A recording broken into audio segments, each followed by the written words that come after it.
Saudara pelapor dugaan pelanggaran etik Hakim Mahkamah Konstitusi Denny Indrayana telah memberikan keterangan di hadapan Majelis Hakim atau Majelis Kehormatan di Mahkamah Konstitusi atau MK-MK, dan Ketua MK Anwar Usman juga sudah diperiksa, sudah dimintai keterangan secara tertutup.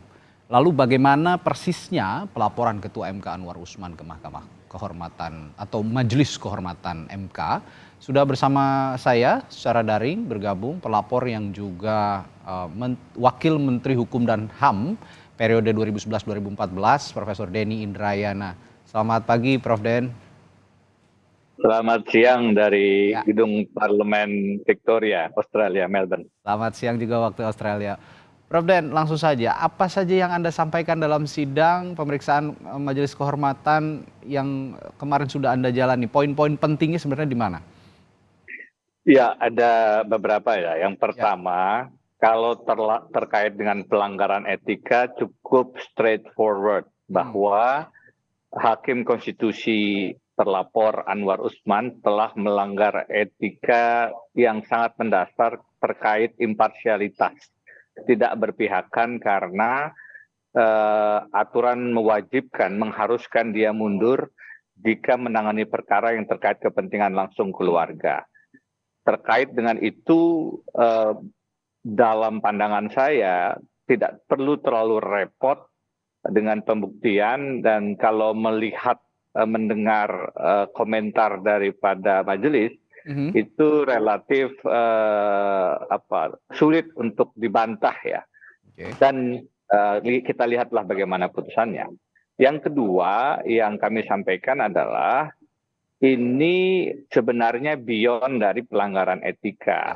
Saya mengatakan ada semacam kejahatan yang terencana dan terorganisir, plan and organized crimes yang dilakukan bukan hanya di dalam Mahkamah Konstitusi, tapi juga ada faktor eksternal.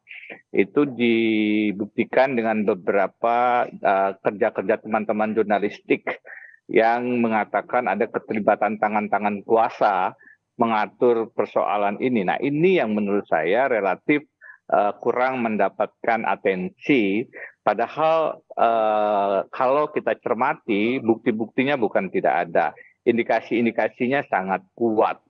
Apa itu? Salah satunya adalah ini menjadi pintu masuk sebagai kandidat dalam pencalonan presiden 2024. Karena itu, saya mengatakan konsekuensi sanksinya, sanksi kepada pelanggaran bukan hanya sanksi etika, pemecatan terhadap Ketua Anwar Usman itu the least, itu yang paling minimal.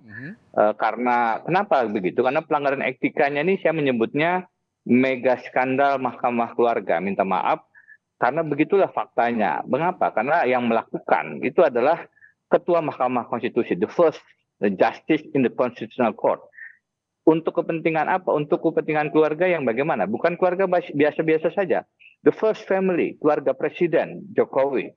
Yang ketiga, untuk running substansinya soal apa? Syarat menjadi presiden atau calon presiden, the first office in the country. Tidak pernah ada dalam sejarah kemanusiaan ada pelanggaran etik yang melibatkan salah satu ketua mahkamah untuk kepentingan presiden guna running for the presidency. Ini pertama kali, dan karena itu bobot pelanggaran etikanya luar biasa. Kalau hanya pelanggaran etika saja, memang hanya pemberhentian. Kami membaca dan melihat ini ada semacam skandal yang melibatkan memang bukan hanya Anwar Usman yang harus kemudian diminta pertanggungjawaban. Siapa yang kemudian mendesain ini sehingga muncul putusan semacam ini dengan tiba-tiba diajukan oleh orang dari Solo, bicara tentang Gibran, sudah ditarik kemudian dimasukkan lagi, putusannya sedemikian problematik karena ada konkuring yang kemudian tidak dihitung sebagai dissenting dan seterusnya. Itu semua menunjukkan kejanggalan-kejanggalan itu, dan faktanya kemudian menjadi bagian dari syarat pencalonan hanya satu orang di antara 6 yang sekarang ada di KPU, itu tidak bisa dibantahkan. Karena itu saya mengatakan harusnya bukan hanya pelanggaran etikanya yang disoal, tapi juga organized crime-nya ini bisa menyebabkan putusan Mahkamah Konstitusi menjadi tidak sah dan berujung pada tidak bisa dibawa sebagai syarat pendaftaran di KPU. Oke, so begini Prof. Den, organized crime dan juga Anda mengatakan tadi this is beyond ethic in law constitution process gitu. Jadi Ya, lebih dari itu, lebih besar dari itu. Anda mau mengatakan betul. ini bisa menyasar delik pidana, mengingat ya ada anggapan juga ini merupakan praktik kolusi dan nepotisme begitu. Kalau saya mengatakan bisa, jadi dalam Undang-Undang Kekuasaan Kehakiman mengatakan dia tidak sah dalam 17 ayat 6 itu jika hakim tidak mundur pada saat ada benturan kepentingan yang ayat 6. Di ayat 6-nya dikatakan sanksinya bukan hanya sanksi etis tapi juga sanksi pidana. Itu jelas disebutkan dalam ayat 6. Kalau kita mau menggunakan undang-undang anti KKN yang juga sudah ada, itu juga ada sanksinya terhadap praktek-praktek KKN semacam ini. Ini kan bukan hanya pelanggaran etik ketakberpihakan, tapi ada unsur koruptif, kolutif, dan nepotisnya perkara ini. Bayangkan yang memeriksa adalah paman daripada Gibran Raka Buming Raka, yang menjadi salah satu pihak terkait adalah presiden, memberi keterangan adalah Presiden Jokowi. Pemohonnya adalah Partai Solidaritas Indonesia yang ketua umumnya adalah adik Gibran Jokowi, yang menerima manfaatnya adalah Gibran Raka Buming Raka yang sekarang menjadi calon wakil presiden. Ya. Itu kalau dibayangkan sebagai satu praktik KKN, itu mestinya tidak sulit untuk membuktikannya. Nah, kalau ditanyakan bisakah? Bisa. Undang-Undang Kekuasaan Kehakiman mengatakan sanksinya tidak hanya etis tapi juga pidana. Undang-undang yang terkait dengan anti KKN yang masih berlaku juga mengatakan ini ada sanksi pidana. Ya. Di luar itu, Mas, coba saya ingin mengatakan pendapat ini kan majelis kehormatan Mahkamah Konstitusi tidak bisa memberikan sanksi di luar sanksi etik. Ada final and binding. Kalau kekuasaan kehakiman undang-undangnya tidak boleh bertentangan dengan undang-undang dasar. Jawaban saya adalah satu. Majelis kehormatan kan tidak punya kewenangan menguji undang-undang kekuasaan kehakiman. Ya kan? Dia hanya kalau bicara kewenangan. Yang kedua, kalau kita bicara final and binding, itu kan kalau kemudian hakimnya negarawan, prosedurnya benar. Kalau hakimnya semacam ini dan kemudian prosedurnya ditabrak semua, seberapa banyak sih kasus di mana ada pelanggaran etik yang melibatkan ketua MK yang adik iparnya presiden memberikan kesempatan kepada ponakannya untuk maju calon wakil presiden. Ini kan satu di antara, saya tidak pernah mendengar dalam beberapa abad. Jadi kalau dalam kesempatan ini saya mendorong agar Majelis Kehormatan memberikan landmark decision, memberikan keputusan yang memang ada makna judicial activism, ada keaktifan hakim untuk mendapatkan keadilan agar menjaga marwah MK itu sendiri. Saya pikir tidak hanya cukup hanya memberikan sanksi etis kepada Anwar Usman pemberhentian, tapi beyond itu putusan 90-nya sendiri dinyatakan tidak sah karena ini luar biasa skandalnya. Saya mengatakan ini mahkamah keluarga game. Ya, begini Prof. Den, Anda mengatakan kan ini sepertinya MK atau Majelis Kehormatan Mahkamah Konstitusi ini tidak bisa memutus lebih dari putusan etik begitu ya, pelanggaran etik. Lalu jika memang ada law society yang meminta atau mengarahkan bahwa ini adalah organized crime yang artinya tadi juga ada praktik KKN begitu di dalamnya. Celahnya di mana? Kita tidak sedang mencari kesalahan, tapi kalau memang kesalahan itu ada, di mana celahnya, Prof. Dan untuk menjerat pidana seorang ketua Mahkamah Konstitusi? Pertama ya, kita bukan bicara menjerat pidana saja dalam artian itulah sanksi yang akan disasar, bukan. Saya ingin klarifikasi dulu. Saya justru mengatakan bahwa MK Pak Jimli Asidiki dengan dua hakim yang lain, majelis yang lain, itu justru mesti mengambil langkah tidak hanya memberikan sanksi etik. Karena ada alasan putusan MK itu final and binding. Saya setuju bahwa putusan MK tidak boleh diganggu-gugat, harus dihormati. Tetapi dalam setiap prinsipal, kalau ada kejadian yang extraordinary, kedaruratan, justru untuk menyelamatkan marwah MK sendiri, maka final and binding itu juga mesti bisa diuji.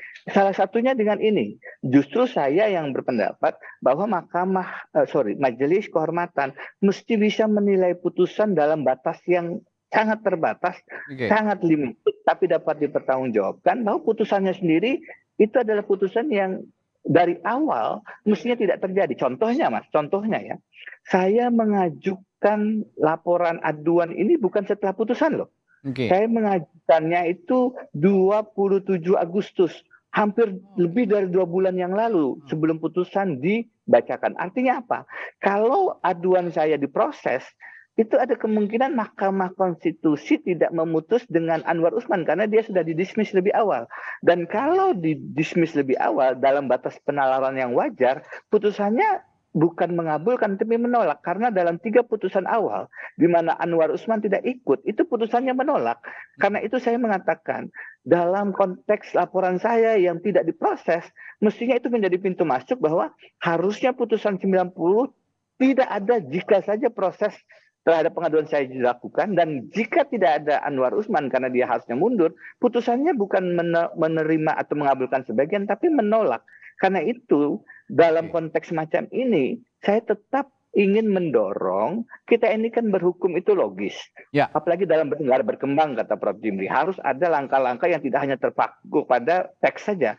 Ini Mahkamah Konstitusi sedang dijadikan mahkamah keluarga, dan itu luar biasa. Yang melakukan adalah kelompok-kelompok yang punya posisi Chief Justice, keterlibatan presiden, keterlibatan anak presiden. Ini semua menurut saya adalah pintu masuk untuk mengatakan final and binding tetap ada ruang untuk diperbaiki karena kedaruratan menyelamatkan bukan hanya Mahkamah Konstitusi, tapi juga wibawa negara hukum Indonesia. Seandainya saja Mahkamah Konstitusi pada saat itu memproses begitu ya aduan dari Anda begitu, Prof. Denny. Ini sepertinya Anwar Usman juga kan dinyatakan punya kepentingan yang melekat begitu ya, karena memang yang di perkara yang ditanganinya ini melibatkan ya masih keluarga dekat begitu ya, boleh dibilang. Nah, Prof. Den, ini saya agak sedikit out of topic, tapi sebenarnya tidak melebar tidak sama sekali jauh melebar begitu ya. Putusan 90 2023, jika memang tuntutan Anda bahwa putusan ini harus dibatalkan begitu, ini pasti ada implikasinya terhadap pencalonan presiden juga kan. Kita ketahui sudah berjalan begitu prosesnya di Komisi Pemilihan Umum. Apa yang terjadi selanjutnya? Apakah memang nantinya akan dibatalkan pencalonan presiden terhadap khususnya bakal calon wakil presiden Gibran Rakabuming dan juga dampaknya akan ke bakal capres Prabowo Subianto? Begini, karena saya melihat ini dimanfaatkan untuk maju calon wakil presiden, maka memang saya meminta pada Kamis sidang klarifikasi awal, sebisa mungkin putusan Majelis Kehormatan itu sebelum tanggal 8. Karena tanggal 8 itulah batas akhir untuk mengajukan calon pengganti, bukan penetapan.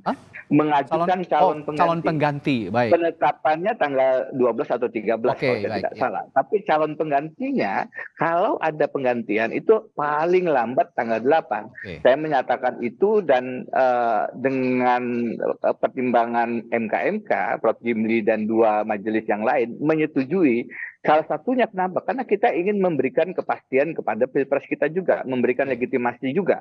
Nah, apakah akan ada dampaknya terhadap pencalonan? Tergantung apakah majelis menerima argumentasi saya bahwa tidak cukup hanya memeriksa etik, tapi juga harus melihat putusan ini. Lagi-lagi saya ingin mengatakan kalau dilihat dari Undang-Undang Kekuasaan Kehakiman, bisa ada pintu masuk untuk mengatakan putusan MK itu tidak sah karena dikatakan final and binding. Loh, final and binding itu kalau kondisinya normal. Tapi kalau kondisi semacam ini yang abnormal, yang darurat, saya tetap mengatakan apakah kita akan membiarkan MK-MK dimanfaatkan, direndahkan, dihinakan, seolah-olah hanya sebagai satu alat untuk merubah aturan, dan aturan itu kemudian tidak bisa kita apa-apakan, sedangkan orang yang merubahnya kita hukum. Bukankah harusnya logikanya aturannya sendiri juga tidak boleh dimanfaatkan? Saya tidak menyasar siapa calon, tapi kalau